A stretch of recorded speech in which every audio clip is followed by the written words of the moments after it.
Texas outrages Democrats and Dr Fauci by coming out of lockdown. The United States looks nervously ahead to next week when the George Floyd murder trial gets underway, and the EU snatches vaccines that were headed to Australia for its own use. My name's Mallen Baker. This is the Mallen Baker Show. This man may look like a credible Bond villain, but behind that mask, he's actually the President of the United States, and he's not happy. Not if your name's Texas, anyway. All he wanted was for you to wear a mask for his first 100 days.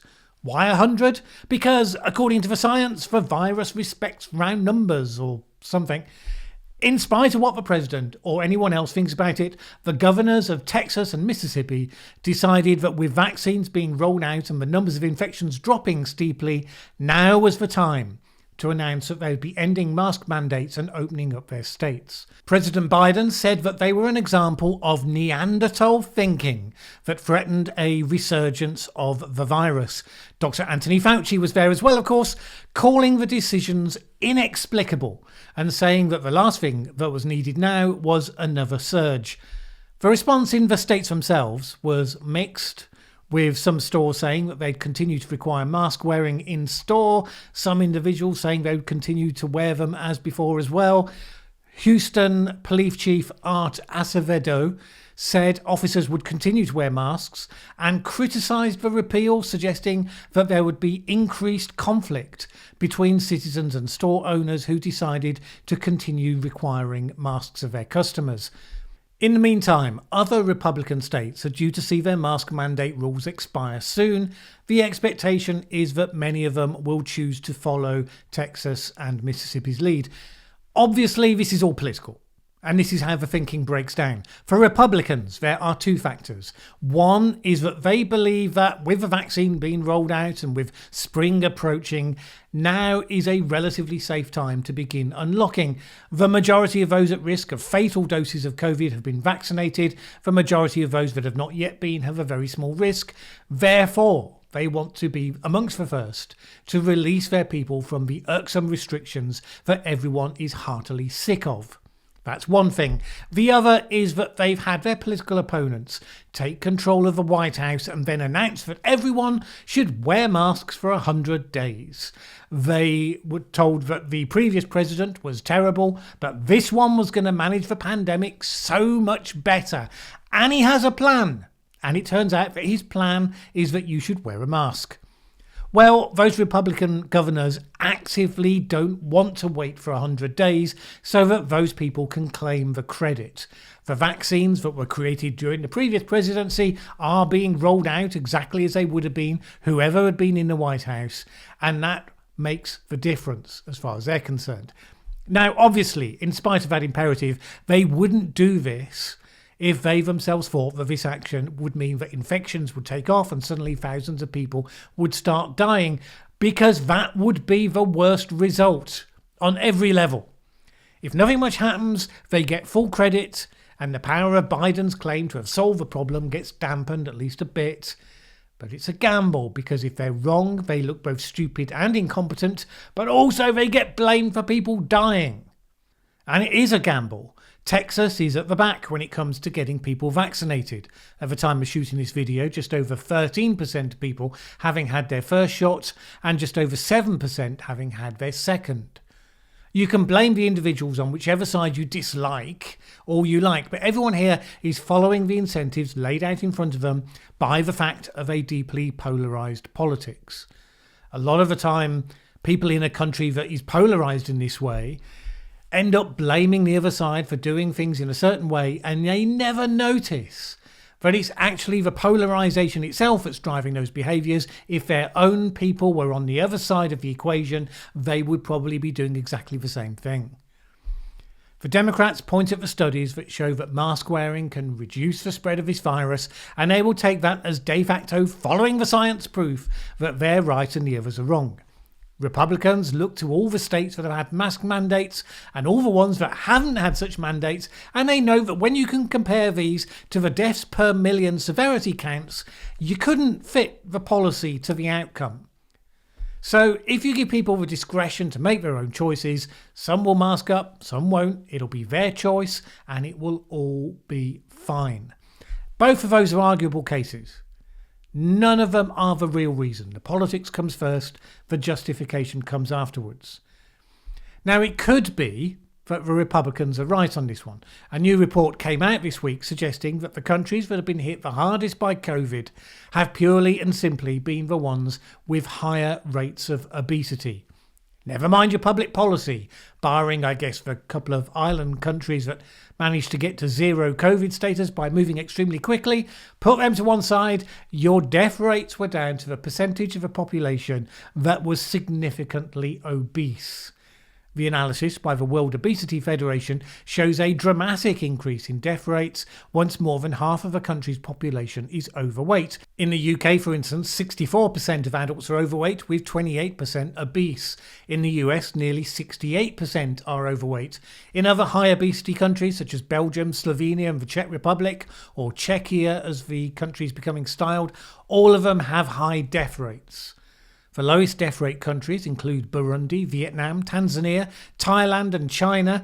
All of these have lower percentages of obesity, mostly less than half that of the high rate countries. The World Health Organization said that the evidence of the link between COVID deaths and obesity was compelling.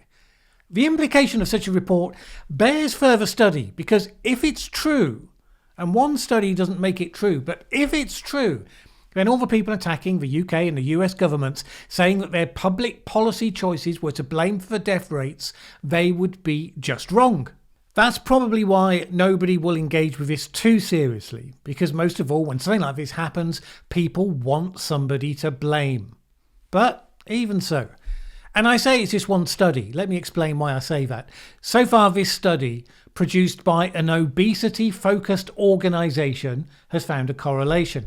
But you have to step back and check whether either side of this correlation are necessarily the causation factor. Suppose instead you looked at why these different countries have differing levels of obesity. You're probably going to come up with different lifestyle attitudes, different levels of self-discipline in the population, different cultural values. Any of those factors could turn out to be more the causative factor than actual obesity. We know for a fact that health outcomes are worse for obese people, so it is a strong contender. That said, the US states that have been hit the worst, such as New York, are not the states with the highest levels of obesity within the US. So public policy, population density, age, having Andrew Cuomo as a governor, all of these things have to be in play as well. Now, in a minute, we'll cover some of the week's other news. But first, one of the great successes of the environmental movement was solving the problem of acid rain. That's what I've always believed. But was it? The writer Matt Ridley doesn't think so. He calls it bunk. And he says this: acid rain did not kill forests. It did not even damage them. Scientists eventually admitted that forests thrived in Germany, Scandinavia and North America during the 1980s and 1990s, despite acid rain. However, climate scientist Michael Mann says this in his recent book: one of these scientific issues was acid rain, a phenomenon I'm intimately familiar with, having grown up in New England during the 1970s. At that time, lakes, rivers, streams and forests throughout eastern North America were being destroyed by increasingly acidic rainfall. So, what's the truth here? Did I swallow alarmist falsehoods from campaigners in the 1980s? Or is Matt Ridley simply wrong in his view that forests were thriving despite acid rain? Well, I think it's time I found out. And that will be the subject for the video going live on Monday next week at 7 p.m. UK time. Join me then to find out the truth behind an iconic environmentalist moment in history. Next week, the trial of Derek Chauvin, the police officer charged with the murder of George Floyd, will get underway. Campaigners are gearing up for the trial and pretty much everyone knows what is at stake. The StarTribune quoted one protester, one of a group that's been carrying out a 9-month vigil, even through the recent freezing weather. "I hope for justice, I hope for accountability," Ramirez Tentinja said. Yeah, there's part of me that thinks it's not going to happen, so that's a contingency plan in itself. We have to prepare for it if it doesn't. We've got to prepare for what that means for all of us. The problem, of course, is that justice is defined as a guilty verdict plus the harshest sentence possible, not that the court should, discover the truth. And the subsequent problem is preparing for what that means for all of us. If that version of justice is denied, probably involves rioting. I mean, based on the history of 2020, I don't think that's an unreasonable expectation. Because if you assume guilt, not just on the basis of an overreaction in the spirit of the moment, but on the basis of racist intent, then it's straightforward how this is going to be positioned. Another protester, Francis Yellow, was quoted as saying this: "We're not speaking for everybody here, but most people of colour don't have any faith in the system. We're kind of expecting the worst. The rule of law applies differently to the police, who are a protected class by legislation that allows them to murder people in public or torture. Even with damning evidence on video, it seems like it's not as cut and dry as the people would think." And that's kind of how it should be, because what's seen on a video doesn't always tell the whole story. Sometimes even when it does, people only see the part that they want to see. Chauvin's defence will no doubt be that George Floyd was suffering from an overdose of fentanyl and was in a state of excited delirium. The video showed him saying, "I can't breathe," long before he was pinned to the ground with the officer's knee on his neck. So he wasn't saying that because of the pressure being applied to his neck. He was saying it anyway because of the drugs. The other challenge is that having had the charge upgraded under public pressure to second-degree murder, you have to show intent to kill. The defence will certainly be able to argue with some degree of credibility that there is zero evidence for such intent. Remember, they don't have to prove innocence, they have to establish sufficient doubt. And the jury has to be unanimous to find guilty. This may be one reason why prosecutors are reportedly looking at reinstalling the third-degree murder charge. He's also being charged with manslaughter, or it's not obvious whether a conviction on that charge alone would be enough to satisfy the crowds. None of that means the defence will be successful or that the defence should be successful. It's a difficult decision to be taken only after having heard all the detailed evidence that will be presented by both sides. But the thing we know for sure is that as far as the protesters are concerned, and almost certainly as far as the mainstream media and the political establishment are concerned, there is no doubt, and only one verdict is going to be acceptable. And this is why America's going to be poised on the edge of a powder keg, lit match in hand for the duration of the trial, and also why Minneapolis is currently surrounding its courts with barbed wire. Now, they begin selecting the jury next week. That will take around 3 weeks. The actual trial testimonies will begin on March the 29th. Well, at least they still have a process of the rule of law in the US. The EU has made good on its threat to abandon such concepts by agreeing to Italy seizing a shipment of 250,000 AstraZeneca vaccines that were on their way to Australia. In the week where EU countries have admitted that they were wrong to disparage the AstraZeneca vaccine and they've approved it for all age groups, they've decided they actually like it so much they're going to take other people's. Obviously, this is hugely provocative. Really, once you've given your endorsement to the principle that I'm the government and if I want what you've got, I can just take it. Where do you think that takes you?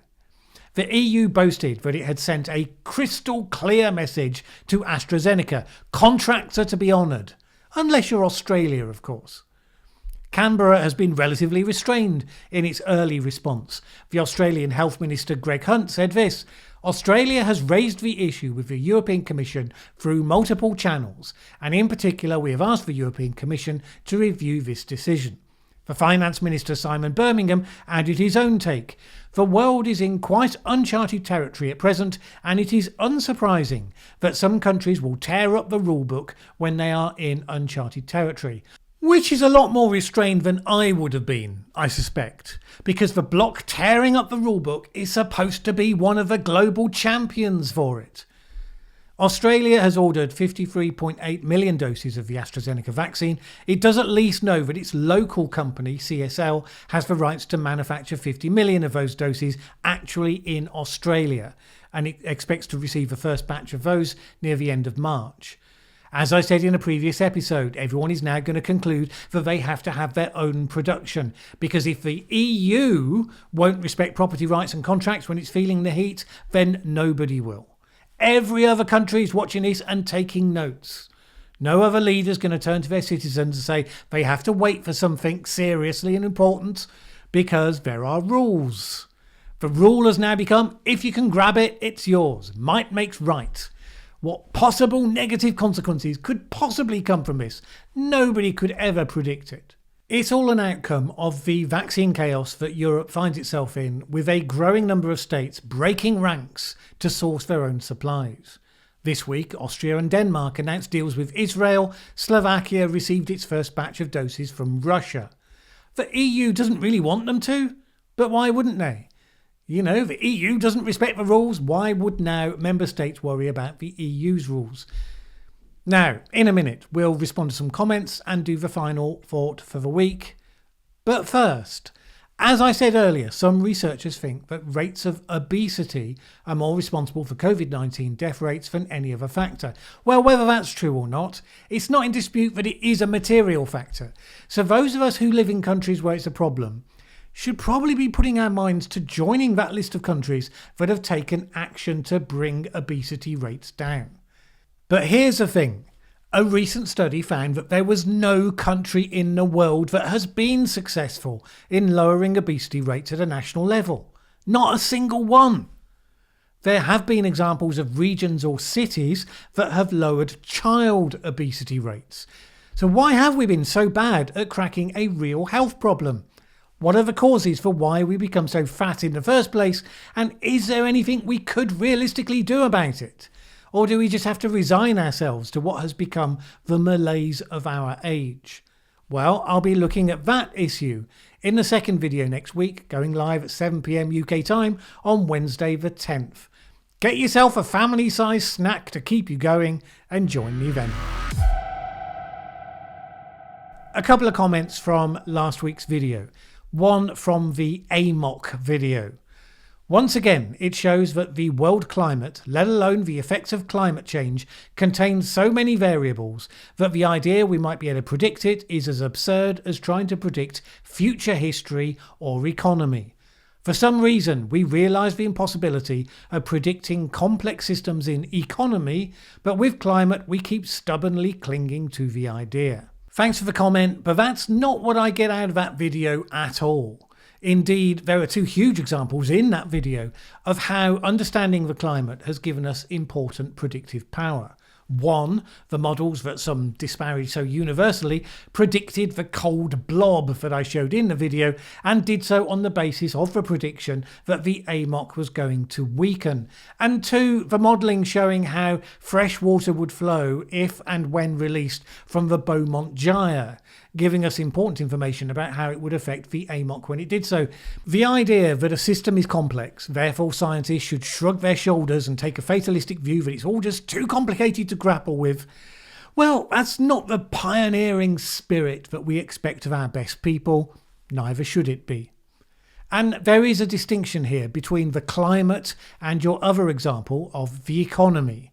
Climate modelling has to cope with chaotic processes on the micro level, but on the macro level it's dealing with known processes with known consequences.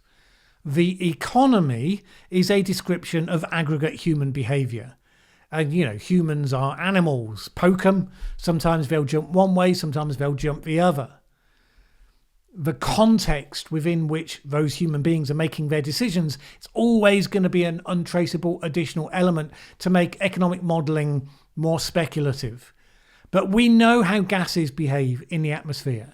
We know how the various currents behave in the oceans, how heat is distributed and what impact that has. For all that it is a highly complex system in total, component parts can be modelled more simply, and if you can master the complexity, you can model things that give you important information that we need. As the saying goes, all models are wrong, but some models are useful.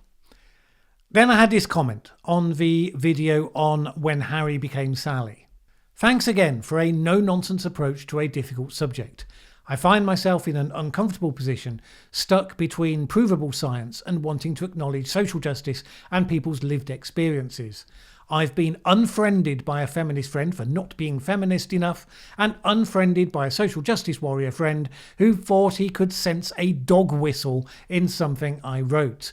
The whole debate is polarised and toxic, and we need far more people to try and help find some middle ground and look for solutions. And this goes to the heart of some big dilemmas here. The new orthodoxies are highly moralistic and judgmental about counter views. And there are a lot of people who find themselves subjected to a moral purity test from some of those who they held to be their friends. And I'm aware of this. A lot of my friends from my younger years were in politics, the Greens and the Lib Dems. Where those parties are now and where I am now, I think it's safe to say there's not a huge amount of overlap. And political types are most judgmental towards those who used to belong and then decided that they no longer did. It doesn't make it any easier when it happens, but ultimately, friends who demand a purity test of you are not your friends.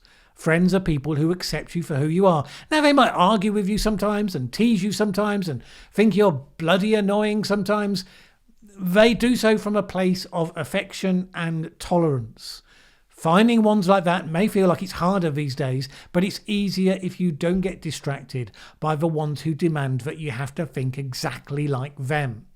And especially not people who talk about dog whistles or microaggressions. The idea that even without meaning something, you're nevertheless going to be accused of meaning it, even though you never realised that you meant it.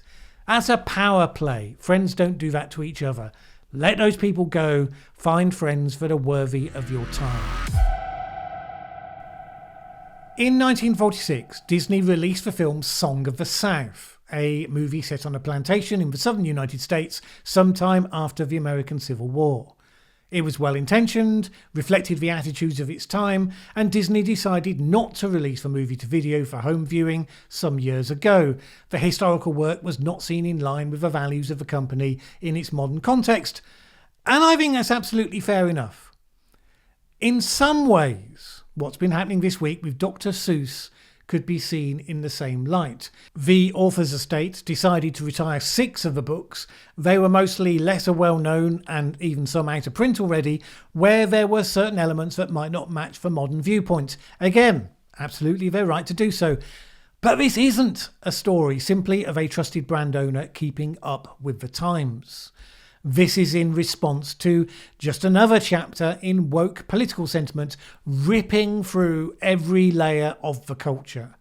The activist group Learning for Justice had demanded that schools avoid reading Dr. Seuss because of its racial undertones. Maybe it started to go wrong in 2017, when First Lady Melania Trump gave a gift of 10 Dr. Seuss books to a library in Cambridge, Massachusetts, and a library complained that many of Dr. Seuss' works were steeped in racist propaganda, caricatures, and harmful stereotypes. Possibly they wouldn't have thought so had it not been a Trump that donated them, maybe, guessing. President Biden broke with his predecessors Obama and Trump in not naming Dr. Seuss in his Read Across America Day proclamation. The National Education Association no longer is partnering with Dr. Seuss. And this with an author who had a reputation for encouraging tolerance. One of his books, The Snatches, specifically talks about overcoming differences. Well, here's what Learning for Justice had to say about The Snatches. This message of acceptance does not acknowledge structural power imbalances. It doesn't address the idea that historical narratives impact present-day power structures. And instead of encouraging young readers to recognise and take action against injustice, the story promotes a race-neutral approach. All I can say is I would hate to be the child of whoever wrote those words. Dr. Seuss hasn't been cancelled. You can still buy his books. But his legacy has been markedly poisoned this week by insinuation. And this is a process ripping through every tradition or institution that began longer ago than yesterday. The Guardian, writing about the controversy, finished off its piece by saying this: There are still plenty of Dr. Seuss books available to buy, but next time you're in a bookshop, maybe consider something a bit more recent and local, such as Sophie Beer's Love Makes a Family, Jessica Walton's Introducing Teddy, Maxine Beneba Clark's When We Say Black Lives Matter, all of which share an distinguishing characteristic: woke propaganda for kids. This is just a step on the journey to erasing shared history and culture, because nothing from history will match up to the moral censoriousness of the modern age. It's just a kid's book, they say. It's not really being cancelled, they say. You're overreacting, they say. Next week it'll be something else. And again the next week. What do you think's going to be left in the end? If you value your culture, you have to defend it against these sorts of attacks. Now, last week I did a review of a book that got delisted by Amazon. I was rather expecting that fact alone meant that video would be demonetized by YouTube, and it wasn't. At least not so far, which just goes to show that none of us can work out what the rules are right now. And the scope for self-censoring in that environment is huge. Luckily, thanks to the support of some good people via Patreon, I don't have to worry about which topics will be considered out of bounds for YouTube advertisers. I can just talk on the subjects that I think are important and that I think you'll want to know about. I couldn't do that without those patrons, certainly not to the rate of 3 videos per week. If you would like to add your support for the independent, fact-focused and non-ideological content that I aim to produce on this channel, please head over to patreon.com/Mallen Baker. It is always appreciated. Either way, have a great week. My name's Mallen Baker. This is the Mallen Baker Show.